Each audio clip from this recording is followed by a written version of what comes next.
Okay. Hello, hello, hello. Pharmacy Seeds Network. I think we're live. If I can get the right dashboard back up. Yeah, it looks like it's working. Alright, we're about to start the Hudson Valley Farmers and Gardeners Net here on the local amateur radio repeater. Today is, let's see, 3/26/19.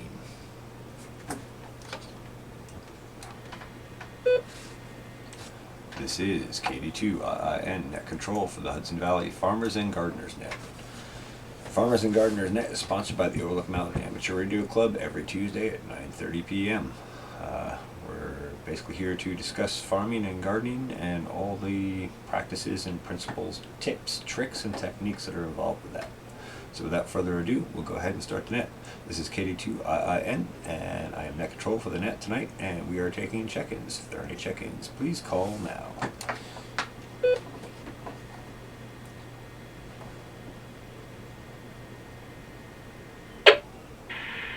KD2IIN, KD2RFI.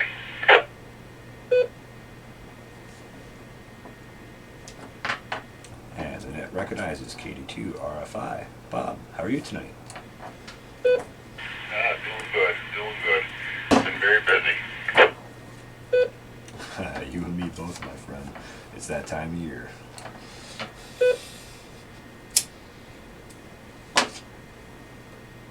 KD2QAK.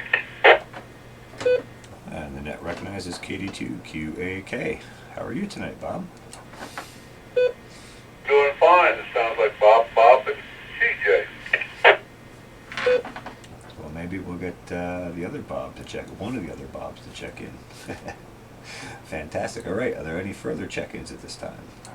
K2LD, the other Bob, is here. But not for long because I'm already kind of far away.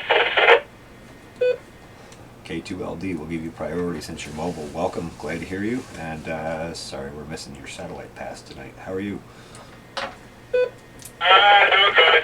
Just got out of work. Of course, I'm heading home, and I'm going to be in the valleys like in 30 seconds. So I just figured I'd say a quick hello and shout out to everybody, and I'll try and listen as much as I can, but it's already getting the static crashes here.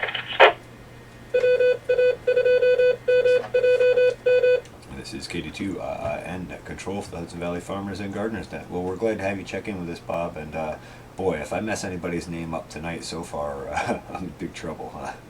Hey, I really enjoyed the pictures of the fig trees you sent there. Looks like those are really taking off for you, so be excited to see how your fig harvest is.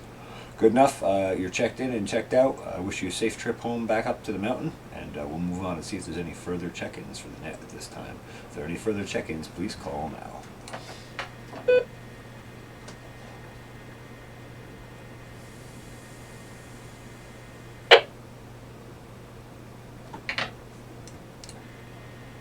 Alright, so we'll roll back to the top of the list now. KD2RFI, what's going on in your world? Well, outside of the farm, things going on. It's been incredibly busy in family life, but that's a whole nother net. Here I'm just cleaning up from the winter, starting to move brush piles and fallen limbs and such where they need to go. A lot of work with the tractor, dragging out the driveway, trying to get that leveled off from the snow plowing over the winter. I did, however, get a chance to get to my bees Sunday, and things are looking better than I thought. I think last week I had said I went in with 17, and I think I lost 3 or 4.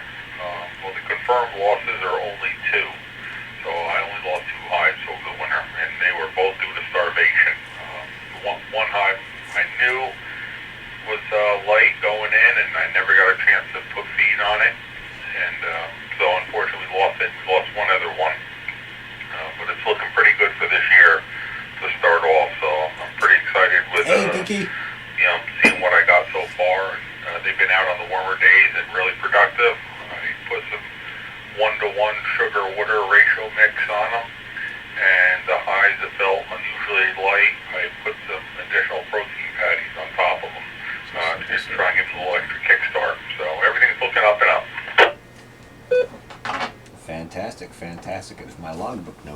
checked here, you went into the winter with 17 hives, and so if you only lost 2, that means you came out with 15. So that's awesome, and I'm glad to hear.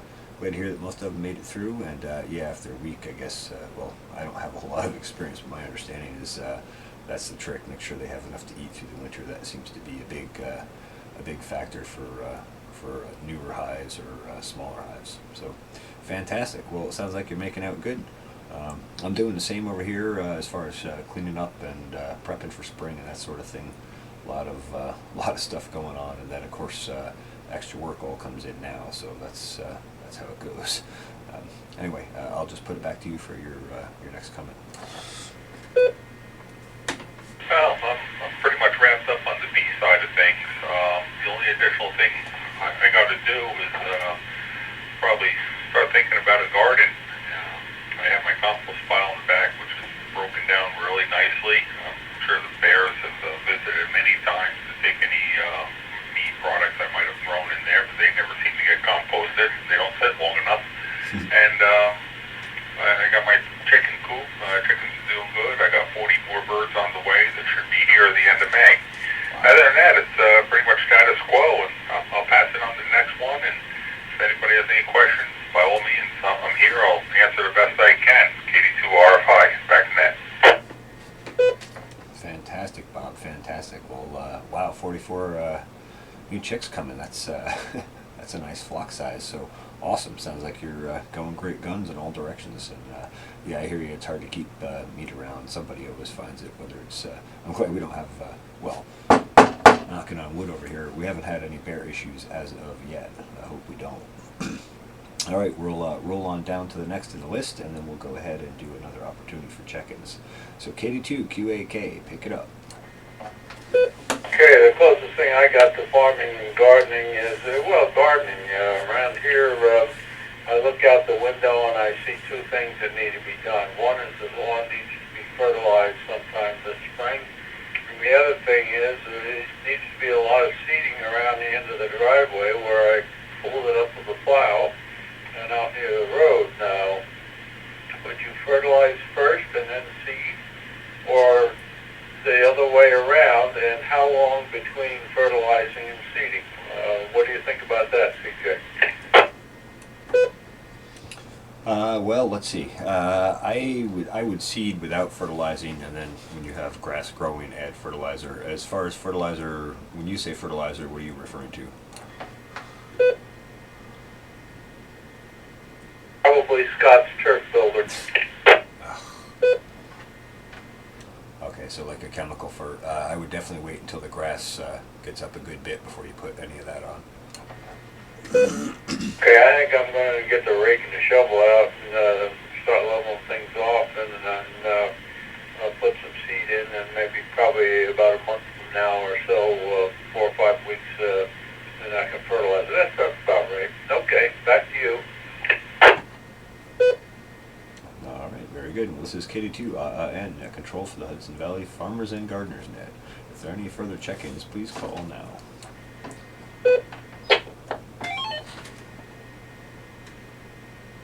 What was that?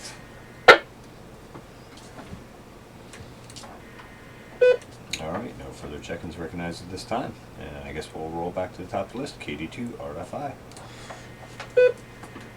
KD2RFI. You know, I got just one Where does he question. live? Morgan. Regarding, flowering. I got not a lot of seeds, but I got several packets of wildflower seeds I got to spread out. And you always play that guessing game when it comes to seeding every spring when you're supposed to put stuff in early. Is after this week, it looks like it's going to be cold a couple nights, and then it's going to start warming up, and we won't have the frost. And welcome, Would Morgan, now be by an the way. appropriate time to go scratch up a patch of ground somewhere and put those seeds down for the wildflowers, or should I wait a couple more weeks? And I guess there's also a second part question is the seeds are probably 2 to 3 years old if they're kept in the basement in a dry, cool area. Would they still be feasible? We'll throw them down either way, but I'm just kind of wondering what should I expect out of them. Gotcha. I would say you probably could put them in the next couple weeks. I assume you're going to scratch the area up, and I guess one question I have to ask before I even really answer that question would be, is there a heavy weed pressure in there? In other words, is the grass or weeds going to grow up really fast in there? Because you want the seed you're putting down to have a chance to get established before other stuff takes off and kind of overshadows it. And then if they've been stored in a dry, cool spot, they probably should be okay. But some seeds have a longer viability than others. But I'd be curious to see what your germination rate ends up being. What's going on with this radio? I'm not really sure how to judge the germination rate, other than I can tell you whether there's flowers in that spot where there never used to be. Well, like I said, it's not an overabundance of seeds. It's just a bunch of seeds I've accumulated over time, or people have given me here and there. And they're more pollinator type seeds for the bees. So pretty much my whole property is weed ridden. I guess natural to the bone. I guess you could say. I just kind of let things grow up, mow it down when I need to. So I guess what I'm understanding is I probably should clear some of the weeds out, throw the seeds down.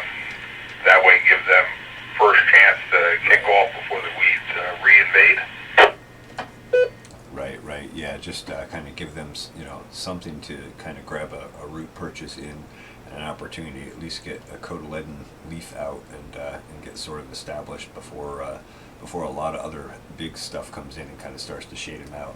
Now, wildflowers usually can compete with other stuff, but again, it depends on variety and how aggressive what's growing there is growing there. Something else I was going to say, can't remember what it was now. I'll put it back to you. KD2. Okay, and just one other topic, a quick discussion I can have on things off the top of my head regarding the chicken manure. Obviously, I got plenty of it, and I'm about to have a whole lot more of it next fall. Should I be adding that to a compost pile before putting it to the ground, or would it be suitable to put it right to the ground where, at this point don't have anything planted, but I do have a section that I do plan on turning into a garden eventually. It'd be mixed in with wood chips or pet bed and pine chips that I bought commercially. Fantastic. But there's a lot of chicken manure in it, so I'm just going to keep rotating it through the coop as I can. If I recall right, when my father used to garden a lot, is the chicken manure was prime manure. It seemed to do really well. Okay, yeah. It sounds like what you're planning to do is right on point. Mixing it with some wood chips will help kind of balance it out, and it'll give a chance for a fungal component to get going. You'll also be inoculating, well, not inoculating, but if you have wood chips there and you have a fungal component that's going to take off in those wood chips, that little bit of boosted nitrogen is good at the beginning for that. So you'll be stimulating a lot of good biological processes doing that. Chicken manure is excellent. I think it is something like the equivalent of 1-1-1 if you were to look at it from a strictly chemical fertilizer standpoint. Of course, that's not really my perspective, but regardless, that should be pretty good stuff, and I have found excellent results with chicken manure, especially when I do it, not just putting chicken manure down, but when I run the chicken tractor over. Are you familiar with chicken tractors? No, negative, I am not. Okay. Well, so chicken tractors, basically it's a mobile chicken cage with a roost and, feeding and water and all the kind of stuff you'd have in a regular chicken coop, except that it's set up so you can move it. And so you can take that out and put it on a piece of land and run it along and move it every so often. And the chickens scratch, they eat the bugs, they eat the grass, they scratch it down to bare soil, and they poop on it.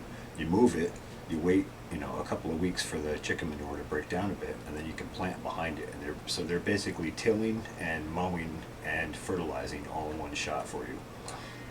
All right, copy that. Yeah, so that's pretty much what I got behind my chicken coop now.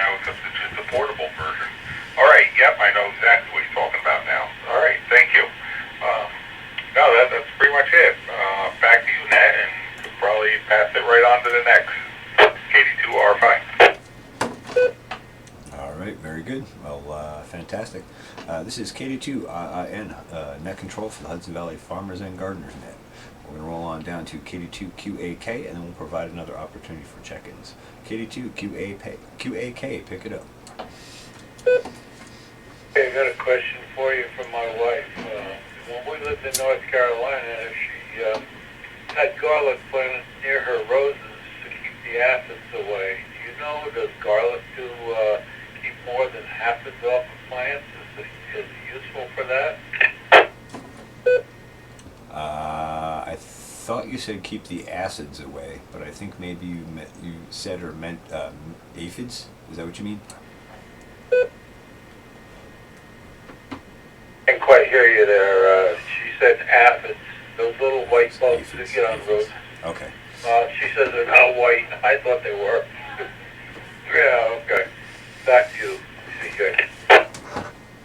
Okay, I think I did understand you. Aphids. Garlic will help keep aphids away.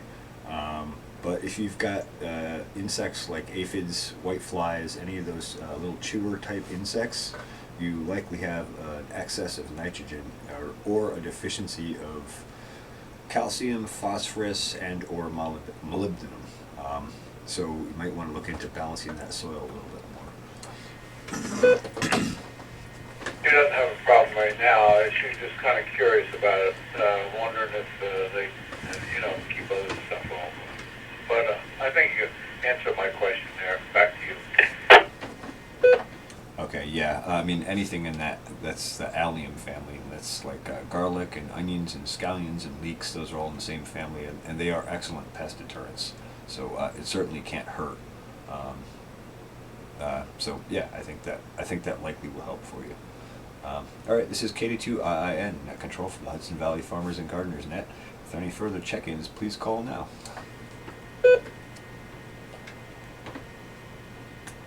K2JLB checking in. Right on, K2JLV. Good to hear you in. How are you tonight? Well, glad to hear you've got some check-ins tonight. Sounds like some good questions. I don't have any farming and gardening questions, but I will continue to listen. You may go ahead and continue on. K2JLB, back to net.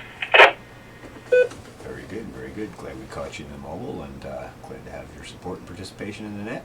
And thanks again for the help with the greenhouse pie earlier today. Much, much appreciated. All right, are there any further check-ins for the net?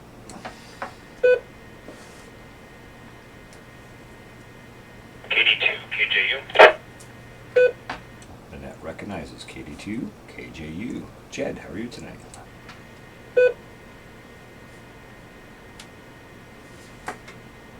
I'm well.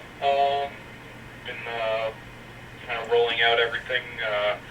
Keeps Get everything vampires buttoned down for the winter. So true. But trying to clean everything up and get everything looking good. And I realized Fair enough, it's Kiki. time to get those beds rolling along. So spring is here. Oh, thank God, huh? Yeah, that sun is starting to feel some strength again. That's nice. And I got a comment here back in the live stream that the garlic keeps away vampires too. And then a follow-up comment to that. I like garlic and I don't mind a bit of blood now and then in the right form. Rare. Anyway, glad to hear you're gearing up for spring as well, Jed. And are you going to grow any new crops this year, or are you going to stick with, I think you did tomatoes and sunflowers and I forget what else. So I'll go ahead, back to you.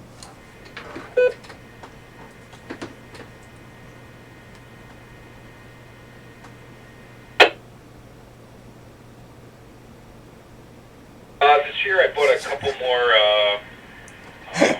That's good, Morgan. different things to try. A A lot more sunflowers, just because I really enjoy the seeds. Not sure how well they're going to do, but some broccoli, a lot of lettuce, but that I can grow inside. Not the broccoli, but the lettuce will be inside. And I bought some bulbs and stuff for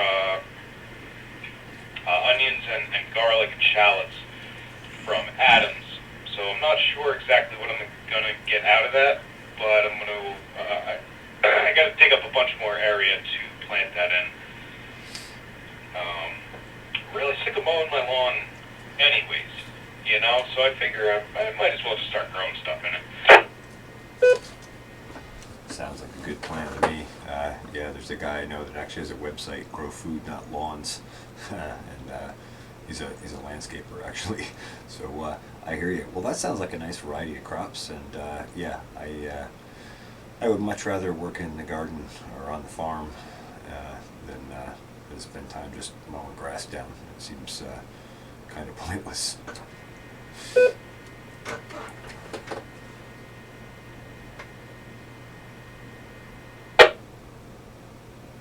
Well, yeah, especially when I'm doing that all day, anyways. You know, I've had enough of that by the time I get home. Now I just need to find another use for my John Deere tractor. But I do have a little cart for behind it. It really doesn't tow too much, but it's nice.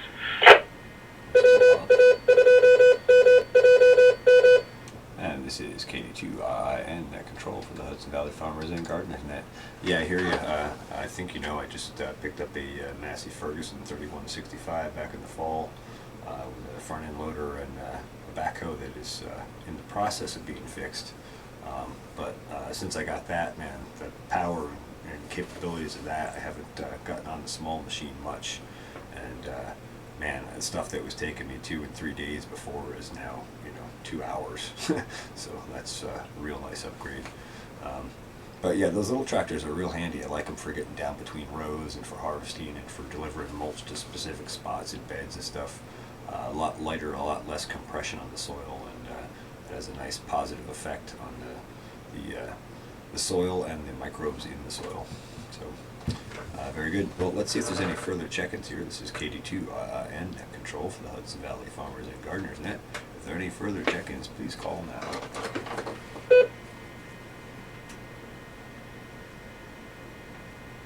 Here's K2BHM. The net recognizes K2BHM. Jim, how are you tonight? Good. Nothing gardening going on or whatever, so I'm just reading the mail and then enjoying the information. Fantastic, fantastic. Appreciate the check-in and the support. Very good. Well, let's see if there's any more check-ins, and then we'll roll back up to the top of the list. Are there any further check-ins for the Hudson Valley Farmers and Gardeners Net at this time?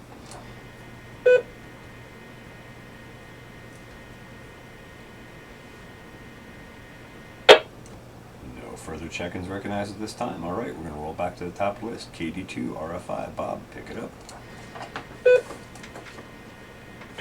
Alright, KD2 RFI, Bob. No, I don't have a whole lot more to add at this point. I do appreciate all the input, and I gotta say, I really do enjoy this net. There's not many places to go for people to ask questions.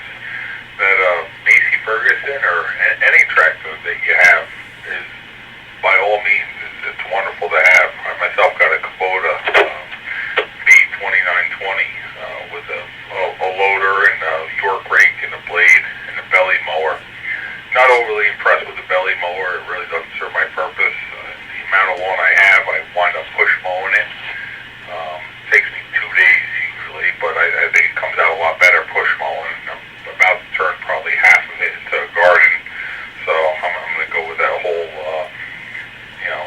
Grow food, not lawns. grow food, not lawn theory. But it definitely makes life a lot easier to have. And I think I got one more payment, and it's actually mine. All right, back to you, Nat. All right, very good. Yeah, I really appreciate having you join the net. Sounds like you have a good working knowledge of farms and organics and that kind of stuff, and really appreciate having another knowledgeable person here.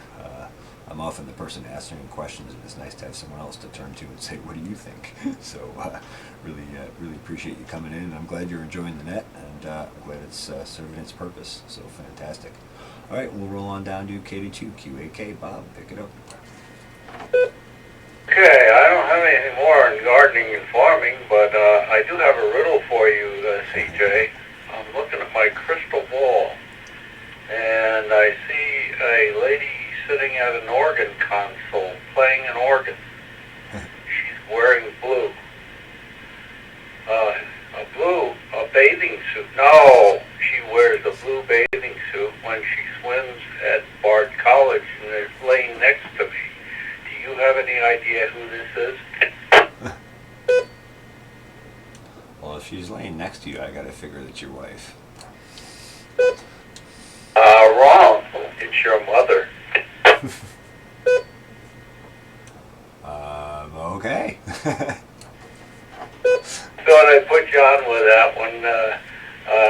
I didn't realize it until I asked your dad about 3 or 4 days ago if he happened to be related to you, because I connected the last names. And yeah, that's my son. I've known your parents for well over 5 years now. Okay, I thought you had made the connection. Very good. Well, that was a good riddle. Yeah, I see your mother quite often at Bard Pool, swimming in the pool. She swims a lot.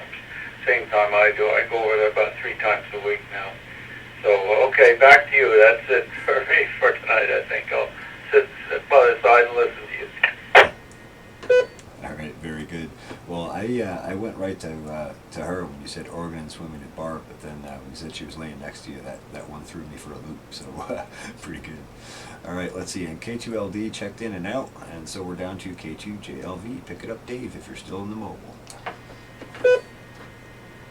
I'm still in the mobile, and I actually thought of a question. I know you were a big fan of mulch and whatnot. And since we're getting close to the beginning of the season, I don't know if you've talked about this yet or not, because I haven't been able to participate in some of these nets. Is it still worth taking what you... I did not mulch this year, but if I were to add mulch and then till it in at the time of till, is it still worth doing that, or just better off just mulching when you get to that point where it's till?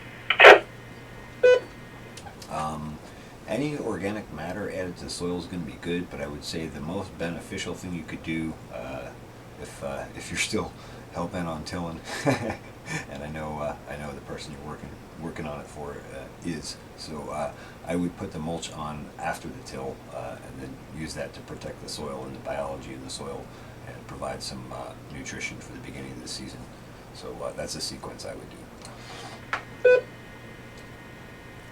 Very good. Well, it won't be a deep till this year, unlike previous. So, okay, I will maintain it for...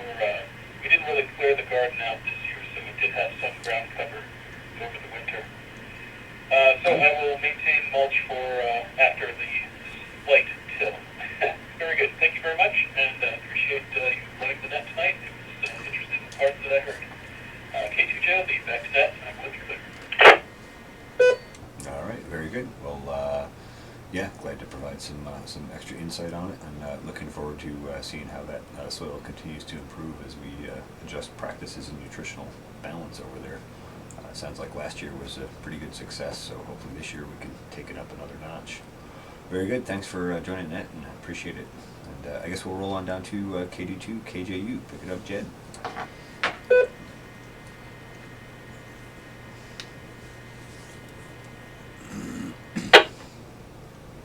KJU.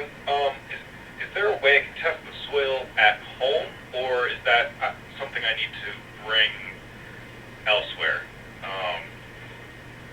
This might be a stupid comparison, but I know I can test the water of my fish tanks with, the pH and everything like that. I'm guessing that's not the same, though. Well, let's see. Let me clarify that for you. Yes, you can do some soil tests at home. You can do N, P, and K, nitrogen, phosphorus, and potassium, and you can also do a pH test.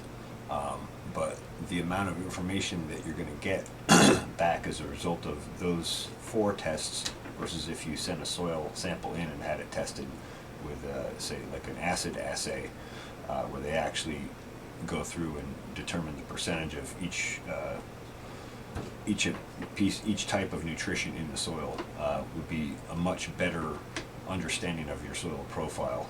So I would send away for a test, and I would go through company.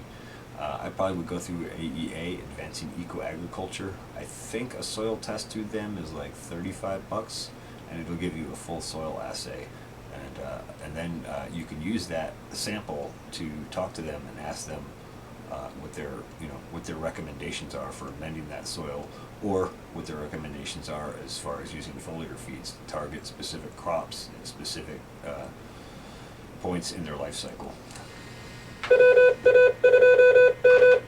KD2IN.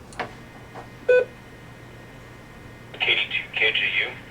All right. I have two different areas, one on each side of the house. Should I get them both tested, or just one would probably be all right? And also, if you could give me the name of that company again.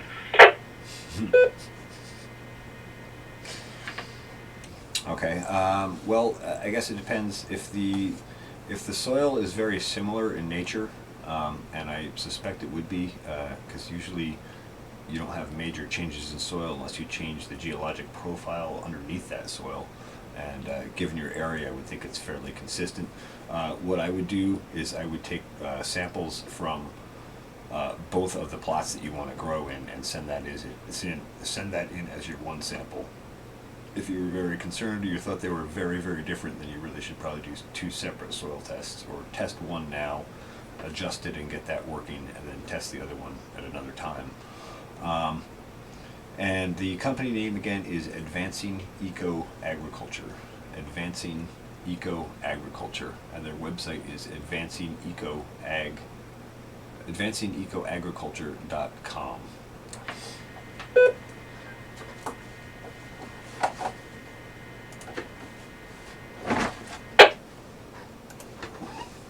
All right, thanks a lot. The only reason the one area I've been adding stuff to for a couple years now, so that probably has a whole different, a whole different makeup of what's going on there. And then the new one I'm trying to start is basically, it was grass, and part of it didn't grow very well. Some of it was, it's half Hey, in a thanks, wet area, Mike. half in a dry area. So I'm not really sure what's going to happen, but it's better than Yeah, just I know. mowing Simple the lawn, MPK is BS. 82 KJU.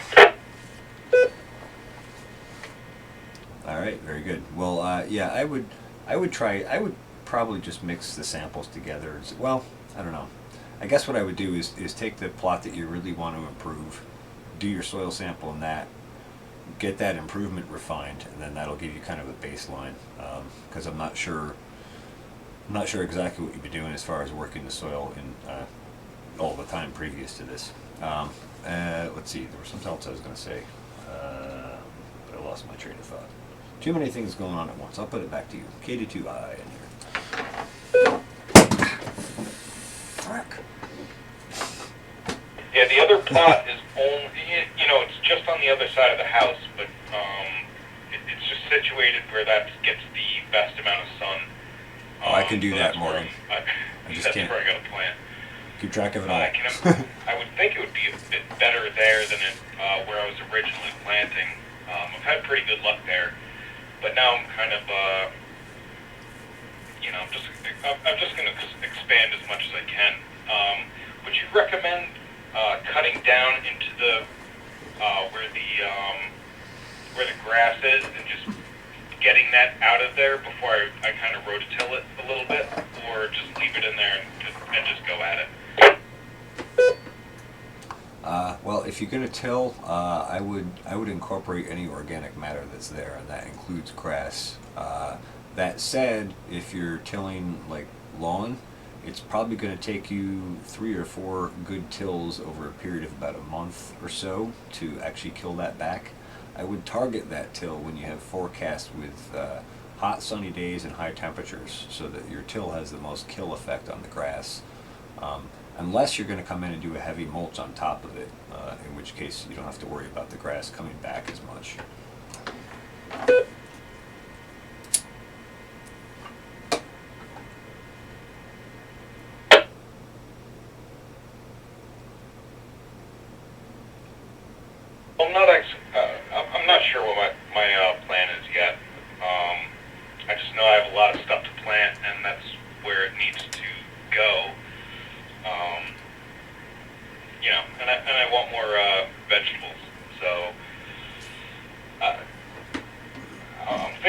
where the grass is growing well, I'm just gonna kind of cut that up and put it where grass isn't growing well, and and mulch the rest,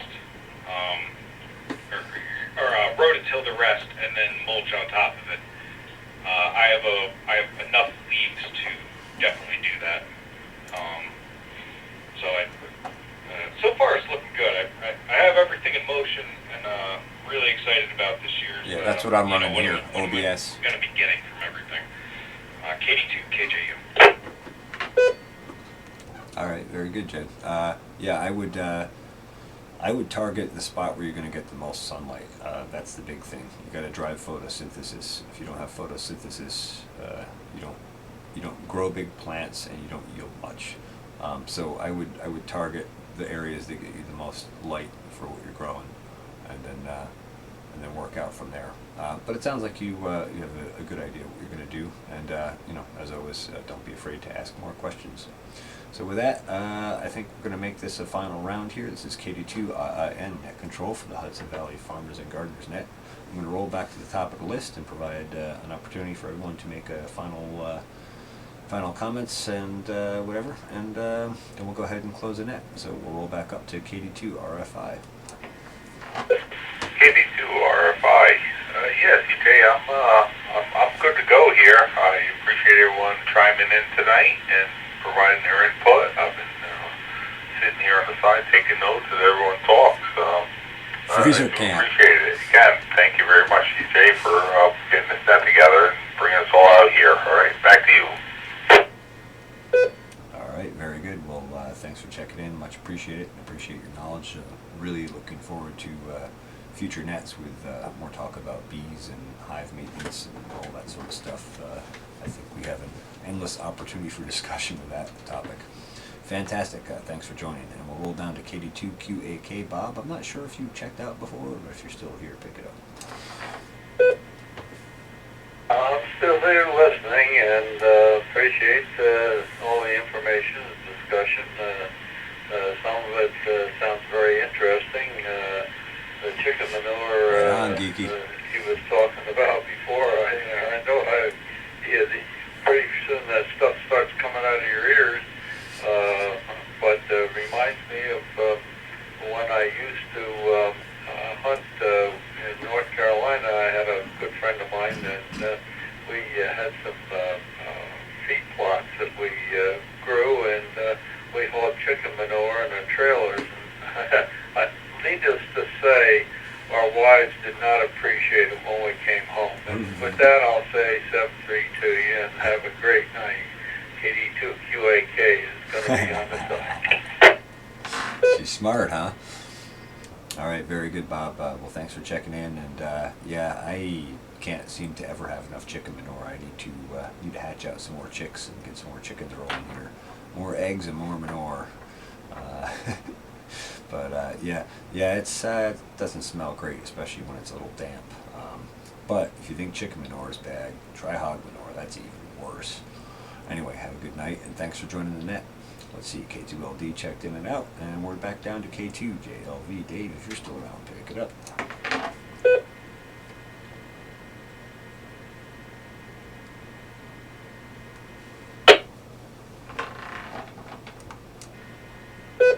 Alright, looks like K2JLV reached his destination, so we're going to go ahead and auto-assign him out.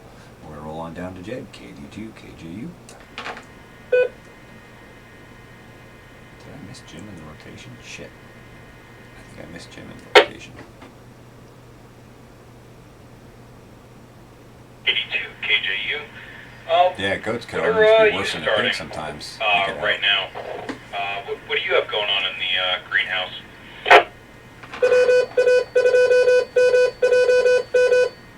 KD2IN. Well, let me go back and look at my track log here.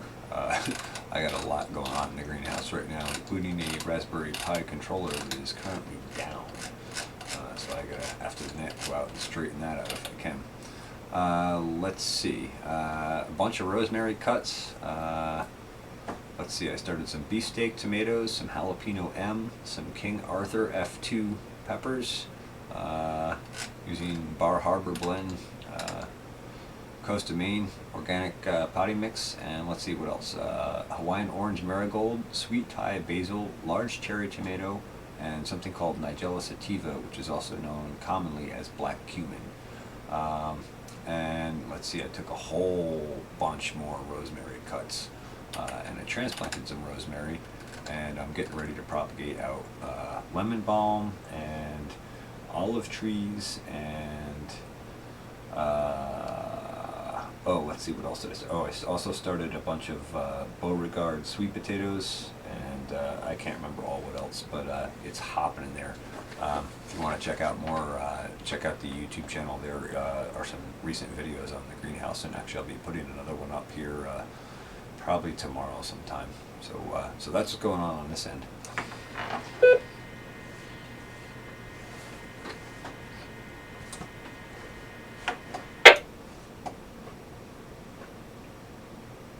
Yeah, I really enjoyed the rosemary that Over you a mile left at away.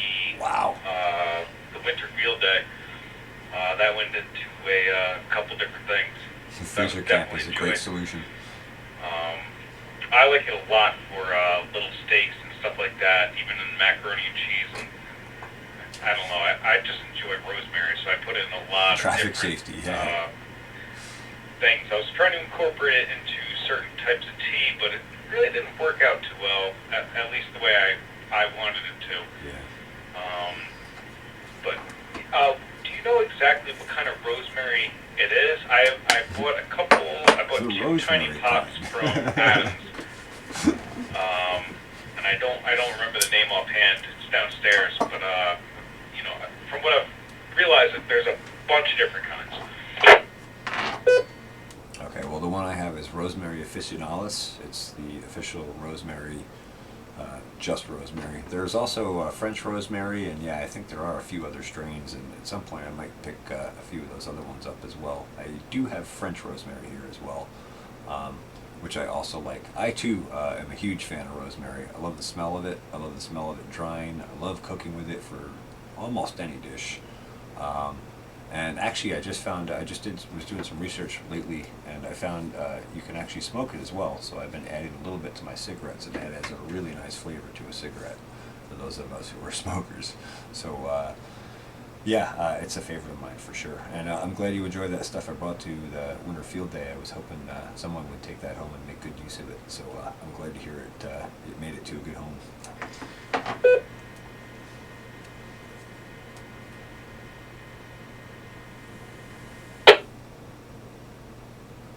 Yeah, exactly. Yeah, no, that could add up quick, I really huh? enjoy the smell. Even you know, I cannot say it's on the level as bacon, but hearing or smelling rosemary cook is a really a nice thing. I had no idea you could smoke it either. That might taste a little bit better in my little rolly American spirits here. But yeah, it's a really tasty. It's definitely one of my favorite herbs. I feel like I use that a lot more than any others. Interesting. All right. I appreciate everything you've answered, CJ, and also you running the net. I'll give it back to you, KD2KJU. All right, very good. Well, I appreciate you checking in and joining and participating. So thank you very much, and I'm glad you enjoyed the rosemary. And yeah, keep it rolling. It's one of my favorite too for cooking. I love the smell of it, and I even put some on the stove in the greenhouse just to smell it. So I'm right there with you. And yeah, it makes a real nice addition to a tobacco cigarette. A little bit of rosemary gives it a nice flavor and smooths out the cigarette even more, which is nice. All right, one last check-in here to get back to. Jim, I think I missed you in the rotation before. I'm really sorry, but I'm going to go ahead and pass it to you now. So K2, BHM, pick it up. Yeah, K2BHM. Just one comment. You mentioned the odorific effects of pig manure. Brought back memories of my childhood. We lived out in the country, up Albany area, and there was a 12-acre field across the street from us that the farmer grew asparagus in. And the other side of the field, he raised pigs. And he would use that manure to fertilize the asparagus patch. And you get that, and a nice little rainy day, and you either A, stayed in the house with the windows closed, or B, better off, go to a friend's house. Oh yeah. I've been by big farms on the days when they're like spreading it on the fields, and man, it's a horrid smell, but it is an excellent nutrient addition. So trade-offs as always. Yeah, I would imagine that would be a good amendment for asparagus. Nice balance of NPK and a whole bunch of trace mineral nutrition in there as well. So fantastic. Well, thanks for checking in the net, Jim. Greatly appreciate it. And I'm gonna have to go ahead and close this out because I gotta go stoke the greenhouse. Then I gotta diagnose some issues with the pie. So thanks to everyone who participated in the net tonight. Let me just drop for a sec. This is KD2IIN, Net Control for the Hudson Valley Farmers and Gardeners Net, and this has been another session of the Hudson Valley Farmers and Gardeners Net. You can always check out replays of the net on my YouTube channel, the Pharmacy Seeds Network. That's pharmacy spelled with an F, as in farm, as in farming, as in let food be thy medicine. That said, this net is sponsored by the Overlook Mountain Amateur Radio Club, located in beautiful Ulster County, New York. If you want to know more about our club and our website, visit our website at www.omarkclub.org. That's whiskey, whiskey, whiskey, Oscar, Mike, Alpha, Romeo, Charlie, Charlie, Lima, Uniform, Bravo, Oscar, Romeo, Golf. Thanks to all those who participated. This is KD2IIN saying 73, inviting you to join us again next week. Let me drop. Don't forget, we have another net on this repeater every Thursday night, except the third Thursday of the month where we have our meetings. Welcome to join us at our meetings. They're open to the public. More information on that address is available also on our website. Anyway, every other Thursday, we have the Thursday night net, which is run by Dave, K2JLV. That's the station you heard check-in mobile earlier on. All right, that's it. Thanks for everyone who participated, and I will be closing the net and returning this repeater to regular amateur use. This has been a session of the Hudson Valley Farmers and Gardeners Net. This is KD2. I will be clear. 7-3s, everyone. Thank you. That's a mouth and a half full. Oh, yeah, that could add up to a lot of money, huh, Morgan? So now I can get back and comment with you guys for a little bit here. Great net, CJ. Thanks a lot for running it. I always appreciate learning a bit more about growing stuff. I'll tell you that much. I'm viewing your YouTube right now, enjoying it quite a bit. This is a great addition. I wish I did this earlier.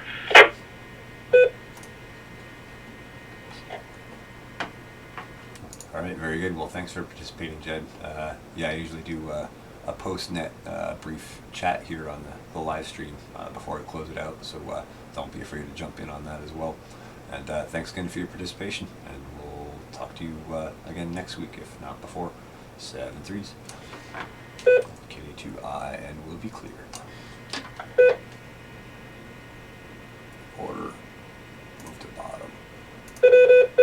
Order. Move to bottom. Transition. There we go. Yeah, OBS Studio. Oh, yeah, that's what I was going to say. I couldn't talk 4 directions at once. Yeah, more than I'm worth. Yeah, me too. Way more than I'm worth, Morgan. Yeah, the radio sessions are pretty cool, aren't they? Sounds good, CJ. Thanks a lot again. Jim, are you still around? Yeah, the radio sessions are pretty cool. A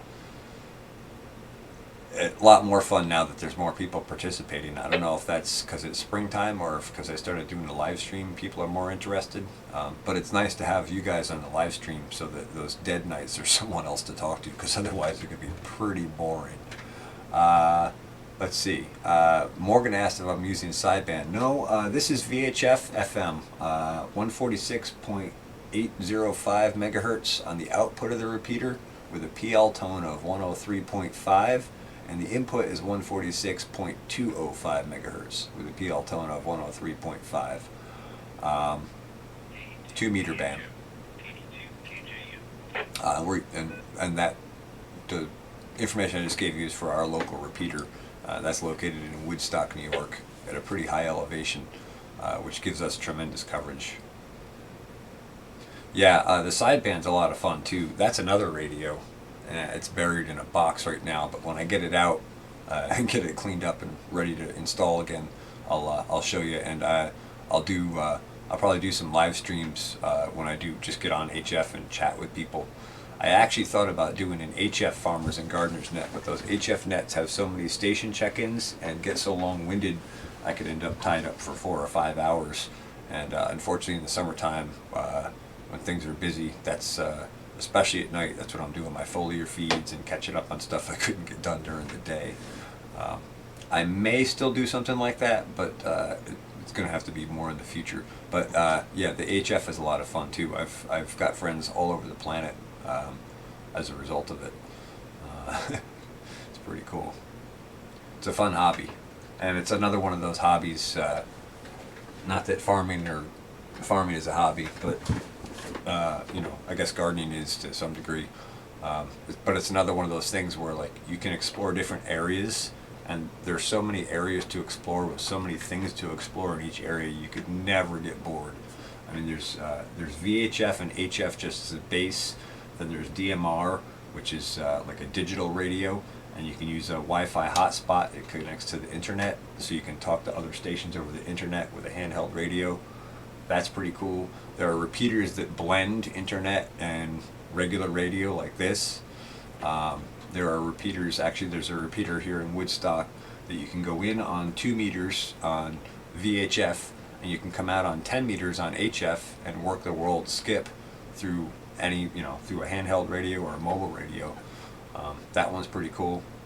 That's the KQ2H repeater, and that's actually a whole network of repeaters. I think there's 8 or 10 different machines all tied to that. 2 meters, 440, HF, 220. There might be a 6 meter machine on there. Bunch of stuff.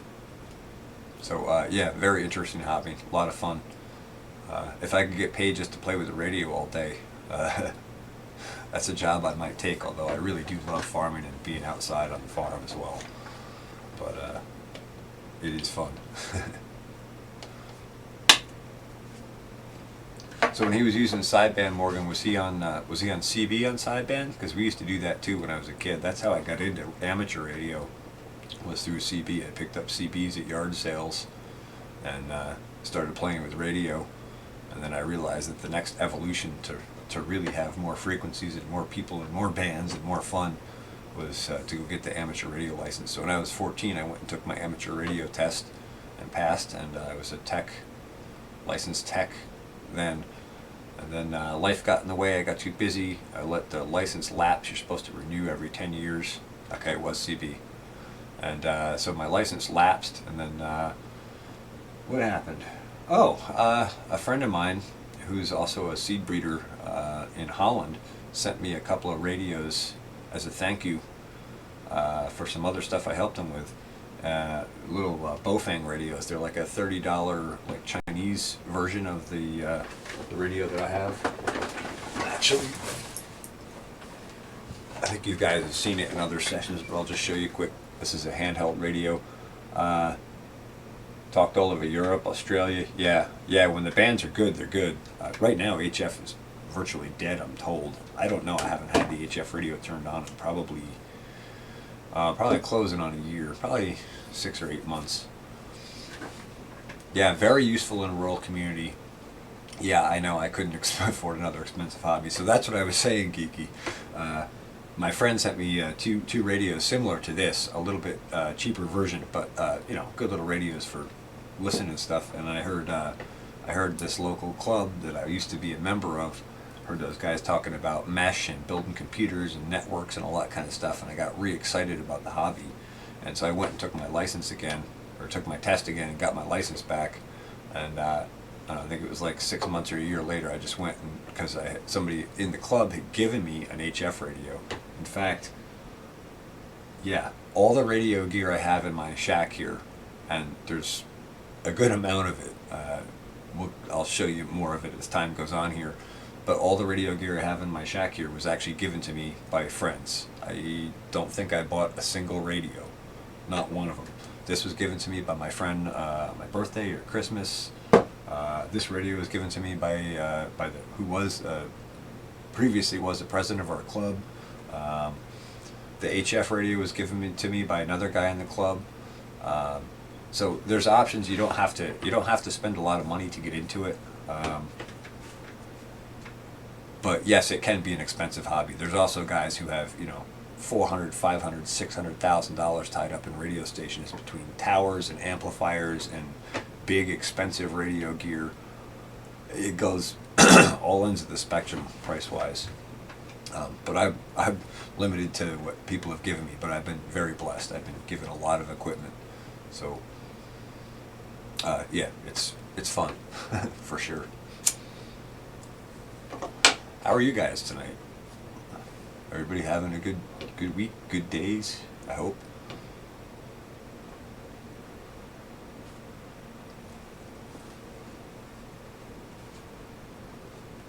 Yeah, I think the radio stuff is right up your hobby, Geeky. I think you'd love it.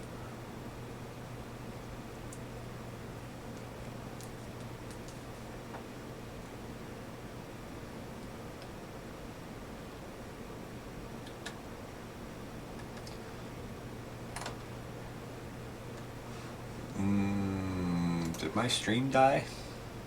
Because I lost my playback feed. And it says I have 0 watchers. Oh, it's back. I don't know what's going on with my stream tonight. Oh, okay. Somebody's here. Geeky's still here. Picked a mess of collars today. Maybe Kenny tomorrow. Yeah. And we're talking tech. Of course. Can we ever stop? We're addicted to tech, aren't we, Geeky? Well, once I get this Raspberry Pi issue in the greenhouse straightened out, I'll go back and make a video about all the garbage I've been through on that in the last couple days. I've had nothing but problems the last couple days with it. I think I'm going to get it straightened out tonight. At least have sensors registering again. Yours bolted already. Man, you're in a warm climate. I think you said you were zone 8 or 9, something like that.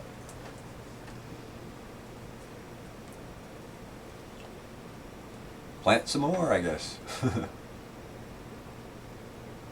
Oh, you got an error message? Okay, maybe it was a YouTube thing then, because I've had that, well, twice now in the stream, where it just, like, I looked up and my stream was, the video feed from the dashboard was gone, and it said there was an error, and then I wasn't sure if it was going out, but it still said the stream was live, so I didn't know what was going on.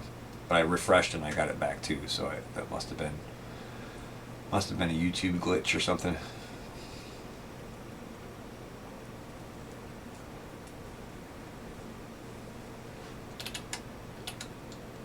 Let's see, did I get back and comment about everything? Oh,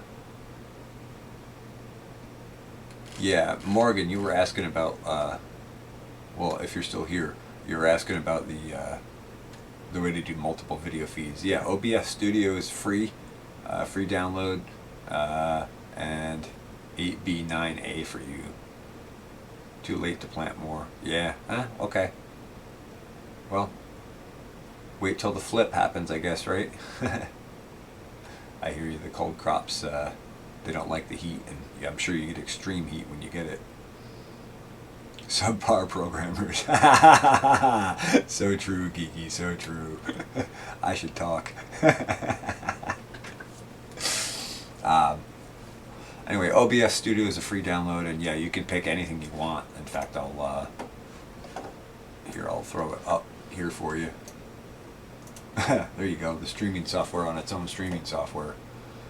So that's OBS Studio, and you can pick multiple inputs, and you can add inputs, and you can see, like, you can grab audio, you can grab stuff from a browser, display capture, game capture, image slideshow, media source, scenes, text, video capture, window capture, all that kind of stuff. So very handy. And I actually have a microscope. I think you were in for one of the microscope sessions, but I have a microscope that has a 10 megapixel camera on it, and I'll be doing more stuff with that as the season goes on as well. that's a very interesting and fun thing to play with, although I'm still sort of an amateur at it, admittedly. Anyway, that's OBS Studio you're seeing up there now. Pretty handy software for free download, so that's kind of nice. See if I can get that back where it goes. There we go. Last October. Oh, squash, yeah, I can't wait. I grew some, I had delicata a few years back, but they crossbred with something and I couldn't get consistent squash out of the next generation, so I had to go back and start over again because I didn't do proper isolation for pollination. So I went and got some new delicata squash seed last year, grew a bunch of them out, and I saved seeds to do in for this year, and they were isolated very well, so we should get straight honeyboat delicata.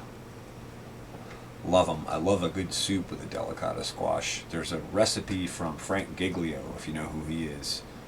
I think it's on his website. I had trouble finding it the last time I was looking for it, but it's like a squash cayenne ginger soup kind of thing, and it is just excellent. Oh, the crookneck are good too. I like them just kind of roasted over the grill.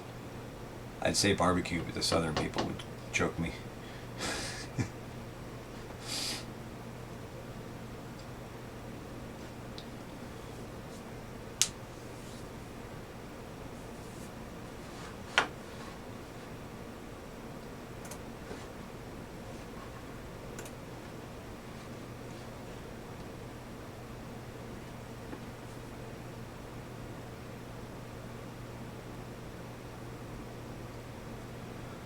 Cool. Well, that's an hour and almost 3 minutes of stream time. And I gotta go out and stoke the greenhouse, and I got a sick hen that I'm trying to straighten out. I think she's egg bound, so trying to keep an eye on her. So I gotta check on her, and then after that, let's see, I gotta sharpen a chainsaw chain for my dad, and then after that, I got to straighten out what's going on with the greenhouse pie and hopefully get all the sensors back online and get the automation back in place, because I'm on low sleep these days, keeping the stove stoked with cold nights and then opening up early enough not to fry everything in there.